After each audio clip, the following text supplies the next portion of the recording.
পূর্ব বর্ধমান জেলার গলসি ২ নম্বর ব্লকের সাঁকো পঞ্চায়েতের প্রধান ফরওয়ার্ড ব্লকের শিখা সাঁতরা ও কংগ্রেসের শেখ সাইদুল্লাহ জেলা তৃণমূল কংগ্রেসের সভাপতি রবীন্দ্রনাথ চট্টোপাধ্যায়ের হাত ধরে তৃণমূলে যোগদান করার ফলে সাঁকো পঞ্চায়েত তৃণমূলের দখলে এলো।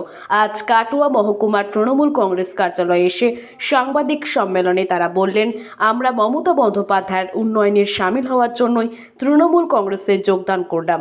প্রশ্নের উত্তরে তারা জানান না কেউ ভয়ে ভীত দেখায়নি আমরা স্বেচ্ছায় জয়েন করলাম তৃণমূলে। তৃণমূলের জেলা সভাপতি রবীন্দ্রনাথ চট্টোপাধ্যায় বলেন, প্রধান ছিল তিনি প্রধান থাকবেন। বন্দে মাতরম, বন্দে মাতরম, বন্দে মাতরম, বন্দে মাতরম। মামাটি মানুষ জিন্দাবাদ, জিন্দাবাদ, জিন্দাবাদ, মামাটি মানুষ জিন্দাবাদ, জিন্দাবাদ, জিন্দাবাদ, মমতা ব্যানার্জি জিন্দাবাদ, জিন্দাবাদ, জিন্দাবাদ, অভিষেক ব্যানার্জি জিন্দাবাদ। জিন্দাবাদ, জিন্দাবাদ।